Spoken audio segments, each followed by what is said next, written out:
அண்மை செய்தியை பார்த்தும் தொடர்ந்து மற்ற நிகழ்வுகளை பார்க்கலாம். தமிழ்நாட்டில் அரசு பள்ளிகளில் பகுதி நேர ஆசிரியர்களாக நியமிக்கப்பட்ட ஆசிரியர்களை பணி நிரந்தரம் செய்வதாக வாக்குறுதி அளித்து ஆட்சிக்கு வந்த திமுக தற்போது அவர்களை ஏமாற்றியதோடு அடக்குமுறை என்ற பெயரில் அராஜகத்தை நீட்டி கண்ணீரில் தத்தளிக்க விட்டிருக்கிறது. போலி வாக்குறுதி என்ற பெயரில் திமுக ஆடிய நாடகம் என்ன பார்க்கலாம் விரிவாக. தமிழக அரசு 2012ஆம் ஆண்டு அரசு பள்ளிகளில் உடற்கல்வி, ஓவியம், கம்ப்யூட்டர் சயின்ஸ், தையல், இசை, தோட்டக்கலை, கட்டடக்கலை, வாழ்க்கை கல்வி பாடங்களை கற்பிக்க பகுதி நேர ஆசிரியர்களை நியமித்தது. கடந்த 2012இல் 16,549 பேர் பகுதி நேர ஆசிரியர்களாக 5,000 ரூபாய் தொகுப்பூதியத்தில் நியமிக்கப்பட்டனர். மாதத்திற்கு 12 அரை நாட்கள் வேலை என்ற நிலையில் அவர்களது சம்பளம் பின்னர் படிப்படியாக உயர்த்தப்பட்டு 10,000 ரூபாய் சம்பளம் தொகுப்பூதியமாக வழங்கப்பட்டது. ஆனால் தொகுப்பூதியத்தில் பகுதி நேர ஆசிரியர்களாக பணிபுரியும் தங்களை காலமுறை ஊதியத்தின் அடிப்படையில் பணி நிரந்தரம் செய்ய வேண்டும் என்பது அவர்களின் கோரிக்கையாக உள்ளது. இந்த நிலையில்தான் நாங்கள் மட்டும் ஆட்சிக்கு வந்தால் பகுதி நேர ஆசிரியர்களை பணி நிரந்தரம் என்ற கோரிக்கை நிறைவேற்றப்படும் என 2021 சட்டமன்ற தேர்தலின் போது வாக்குறுதி அளித்தது திமுக.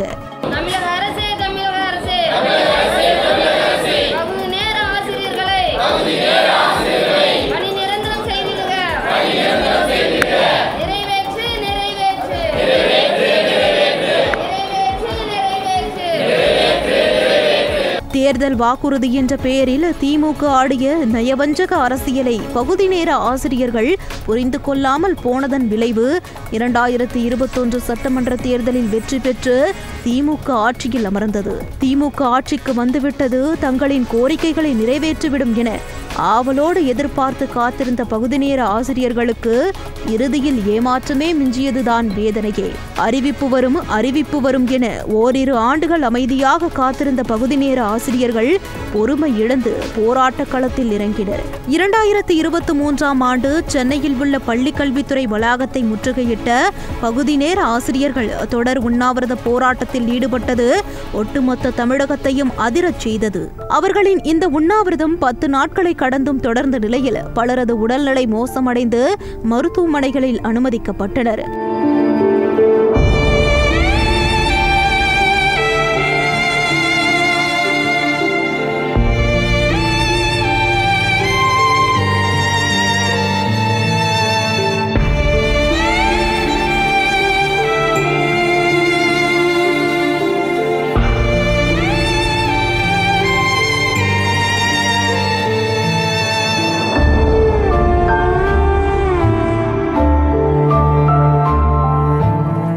இதற்கிடையே ஆசிரியர்களுடன் திமுகவின் பள்ளி கல்வித்துறை அமைச்சர் அன்பில் மகேஷ் நடத்திய பேச்சுவார்த்தையும் தோல்வியில் முடிந்தது. இதனால் ஆசிரியர்களின் போராட்டம் இன்னும் வீரியம் அடைந்தது. பணி நிரந்தரம் என வாக்களித்து ஏமாற்றிய திமுகவுக்கு எதிராக உயிரையே பணைய வைத்து உண்ணாவிரதம் இருந்து வந்த பகுதி நேர ஆசிரியர்களுக்கு ஆதரவாக எதிர்க்கட்சிகள் கடுமையான கண்டன குரல்களை எழுப்பியது விளம்பர அரசுக்கு பெரும் நெருக்கடியாக அமைந்தது. தேர்தல் அறிக்கையில் எங்களை பணி நிரந்தரம் செய்யப்படுவார்கள் அப்படின்ற அறிவிப்பு கொடுத்துருந்தாங்க. ஆனால் இன்றைக்கி கிட்டத்தட்ட 4.5 ஆண்டுகள் முடிந்த நிலையிலும் எங்களுக்கு இன்னும் பணி நிரந்தரம் குறித்து எந்த ஒரு அறிவிப்பும் வராது. மிகப்பெரிய ஏமாற்றத்தை அளிக்குது. இந்த 4.5 ஆண்டுகளில் பல்வேறு போராட்டங்களையும் முன்னெடுத்தோம். கோரிக்கை வாயிலாக மனுக்களை ஆட்சியாளர்கள், அதிகாரிகள் எல்லா இடத்துலையும் கொண்டு போய் கொடுத்துருக்குறோம். ஸோ இதில் கிட்டத்தட்ட 16,000 பகுதி நேர ஆசிரியர்கள் பணிபுரிஞ்ச நிலையில் இன்றைக்கு 12,000 பகுதி நேர ஆசிரியர்கள் மட்டும் தான் பணிபுரிஞ்சிட்டு வந்துட்டுருக்கிறோம். எந்தவித பலனும் இல்லாமல் பகுதி நேர ஆசிரியர்கள் ரிட்டையர்மெண்ட் பணி ஓய்வு பெறாங்க.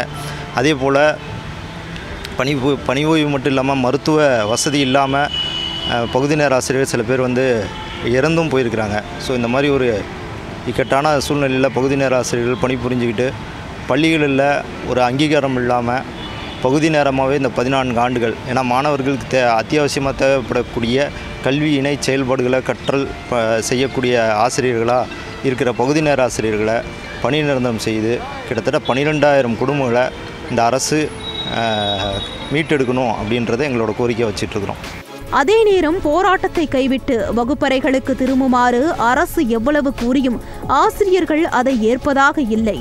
இந்த நிலையில்தான் ஆசிரியர்களின் போராட்டம் தீவிரமடைவதை உணர்ந்த விளம்பர அரசின் அமைச்சர் அன்பில் மகேஷ் பகுதி நேர ஆசிரியர்களின் கோரிக்கைகளை பரிசீலிக்க நிதித்துறை செயலாளர், பள்ளிக் கல்வித்துறை முதன்மை செயலாளர் மற்றும் தொடக்க கல்வி இயக்குநர் அடங்கிய 3 பேர் கொண்ட குழு அமைக்கப்பட்டுள்ளதாக அறிவித்தார். மேலும் இந்த குழுவின் பரிந்துரைகள் 3 மாத காலத்திற்குள் பரிசீலிக்கப்பட்டு அது தொடர்பான அறிக்கை தமிழக முதல்வரிடம் சமர்ப்பிக்கப்படும் என்று உறுதியளித்தார். அது மட்டுமா, பகுதி நேர ஆசிரியர்களின் ஓய்வு பெறும் வயதை 60ஆக உயர்த்துவது, விரும்பும் ஊருக்கு இடமாற்றம் வழங்குவது போன்ற கோரிக்கைகளை நிறைவேற்றியிருப்பதாகவும், இதையெல்லாம் தாண்டி பகுதி நேர ஆசிரியர்களுக்கு 10 லட்சம் ரூபாய் மதிப்பிலான மருத்துவ காப்பீட்டை வழங்க அரசு முடிவு செய்திருப்பதாகவும், இது அவர்களுக்கான ஸ்பெஷல் கிஃப்ட் என்றும் அறிவித்தார் திமுக அமைச்சர் அன்பில் மகேஷ். பள்ளிக் கல்வித்துறையில் பகுதி நேர ஆசிரியர்களாக பணியாற்றி வரும் ஆசிரியர்களை பணி நிரந்தரம் செய்ய நடவடிக்கை எடுக்கப்படும் என திமுகவின் தேர்தல் வாக்குறுதி எண் 181 தெள்ள தெளிவாக கூறப்பட்டிருக்கும் நிலையில் கோரிக்கைகளை பரிசீலிக்க குழு அமைப்பதாக திமுக அமைச்சர் அறிவித்தது பகுதி நேர ஆசிரியர்களிடையே பெரும் கொந்தளிப்பை ஏற்படுத்தியது. அது மட்டுமின்றி அவர்களை பணி நிரந்தரம் செய்தாலே காலமுறை ஊதியத்தின் அடிப்படையில் பணிபுரியும் அரசு ஆசிரியர்களுக்கு கிடைக்கப்பெறும் போனஸ், தீபாவளி பண்டிகை கடன், மருத்துவ காப்பீடு, வருங்கால வைப்பு நிதி உள்ளிட்ட அத்தனை சலுகைகளும் தானாகவே பகுதி நேர ஆசிரியர்களுக்கும் கிடைக்கப்பெறும் என்ற நிலையில் அதை நிறைவேற்றுவதை விடுத்து மருத்துவ காப்பீட்டை ஸ்பெஷல் கிஃப்டாக கொடுத்து மீண்டும் ஏமாற்றும் அரசியலை முன்னெடுத்தது திமுக. குழு என்ற பெயரில் திமுக கண்துடைப்பு நாடகம் நடத்திய நிலையில் தங்களது கோரிக்கையை வலியுறுத்தி தற்போது வரை பல கட்ட போராட்டங்களை பகுதி நேர ஆசிரியர்கள் முன்னெடுத்தனர். எனினும் போலீசாரை ஏவி திமுக அரசு கட்டவிழ்த்துவிட்ட தடியடி அராஜகத்துக்கு ஆளானதுதான் மிச்சம் என மனக்குமுறலை கொட்டுகின்றனர் ஆசிரியர்கள்.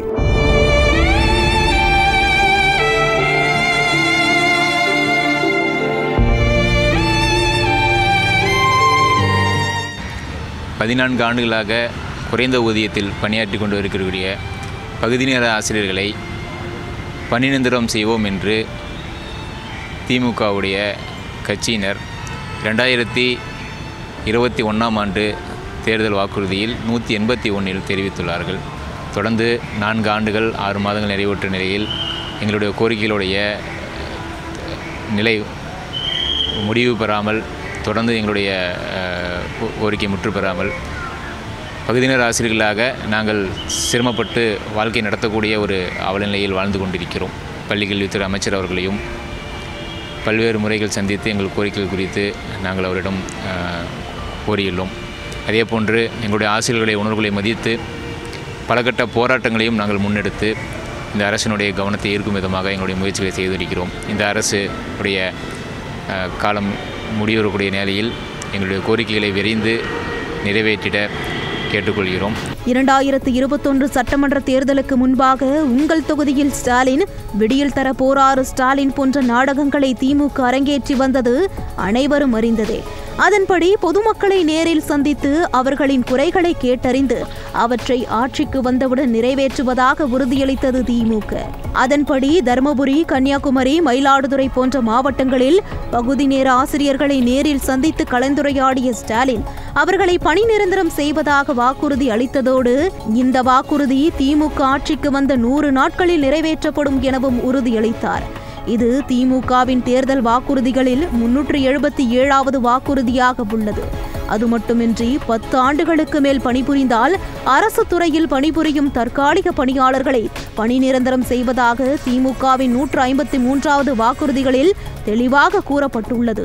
இப்படி திமுகவின் 3 தேர்தல் வாக்குறுதிகளும் பகுதி நேர ஆசிரியர்களின் பணி நிரந்தரம் என்னும் கோரிக்கையை ஆழமாக வலியுறுத்தும் நிலையில் இந்த 3இல் ஒரு வாக்குறுதியை கூட திமுக நிறைவேற்றவில்லை என்பதுதான் வேதனையே.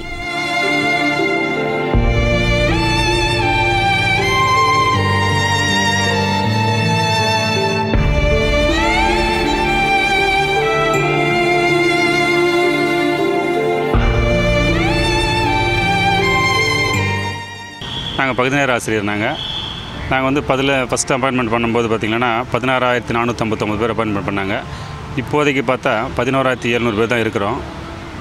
இதில் இந்த குறைந்த ஊதியத்தினால் எங்களால் சரியான வாழ்வாதாரத்தை நடத்த முடியல. அதுக்கு தான் திமுக அரசு வந்ததுமே நாங்கள் பணி நிரந்தரம் பண்ணுறோன்னு சொல்லியிருந்தாங்க. ஆனால் இன்னும் 4 வருஷம் முடிஞ்சும் அது எதுவும் செய்யாமல் இருக்கிறாங்க. எந்த காரணத்தினால முதல்வர் தள்ளி போகிறாருன்னு எங்களுக்கு தெரியல. நாங்கள் எத்தனையோ தடவை சந்தித்த பிறகும் கூடி விரைவில் உங்களுக்கு நல்ல அறிவிப்பு வரும்னு சொல்கிறாரு. அமைச்சர் அவர்களும் அதான் சொல்கிறாங்க. ஆனால் எப்போ வரும்னு தான் எங்களுக்கு தெரியல. நிறைய பேர் வந்து மன உளைச்சலில் இறந்துருக்கிறாங்க. ஒரு சிலர் வந்து வேலை விட்டு போயிட்டு இருக்கிறாங்க. ஒரு சிலர் பார்த்திங்கன்னாக்கா நிறைய பேர் குடும்பத்தில் சிக்கல் வந்துட்டு கணவன் மனைவியோட பிரிஞ்சு இருக்கிறவங்களாம் கூட எங்களுக்கு தெரிஞ்சு நிறைய இருக்கிறாங்க. ஆனால் அது எங்களை போல் இருக்கிறவங்க வந்து எப்படி ஒரு நம்பிக்கையோடு இருக்கிறதுனால நாங்கள் இது பயணிக்கிறோம். இன்னொரு ஒரு மாதங்களில் தெரியும்னு நினைக்கிறோம். அதையும் விட்டு அதுக்கப்புறம் என்னன்றது எங்களுக்கு ஒன்றும் சொல்லத்து முடியல. திமுகவின் கடைசி முழு பட்ஜெட் தாக்கலின் போது அறிவிப்பு வெளியாகும் என பகுதி நேர ஆசிரியர்கள் எதிர்பார்த்து காத்திருந்த நிலையில் அப்போதும் ஏமாற்றம்தான் மிஞ்சியது. இதற்கிடையே அவர்களுக்கு 2500 ரூபாய் சம்பள உயர்வாக அறிவித்தது விளம்பர திமுக அரசு. இந்த அறிவிப்பிலும் ஏமாற்று அரசியலை முன்னெடுத்தது திமுக. 2500 ரூபாய் நேரடி சம்பள உயர்வாக அல்லாமல் உதவித்தொகை என்ற பெயரில் மாதம் 2 தவணையாக வழங்கியது திமுக அரசு.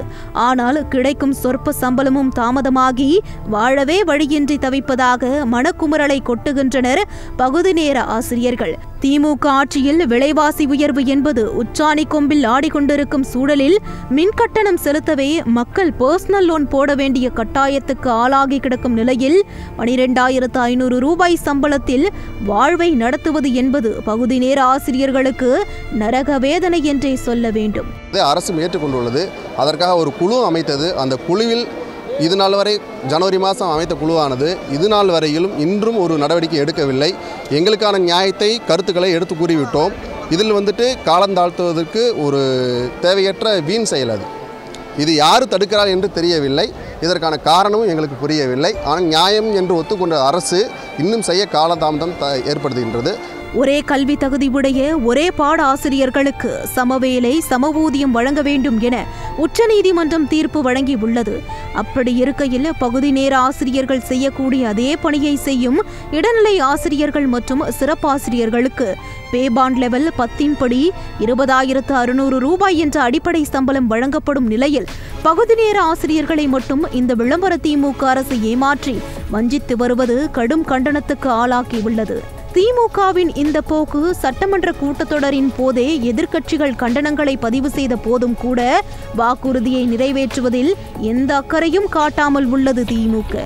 அது மட்டுமின்றி நிர்வாக சீர்கெட்ட விளம்பர திமுக ஆட்சியில் நிரப்பப்படாமல் இருக்கும் ஆசிரியர் பணியிடங்களில் பகுதி நேர ஆசிரியர்களே மாணவர்களுக்கு பாடங்களை கற்பித்து வரும் நிலையில் அவர்களை வாக்குறுதி என்ற பெயரில் நயவஞ்சகமாக ஏமாற்றி வருவதோடு அடக்குமுறையையும் ஏவி வரும் திமுகவின் போக்குக்கு விரைவில் சம்பட்டியடி காத்திருக்கிறது என்பதை மறுப்பதற்கு இல்லை.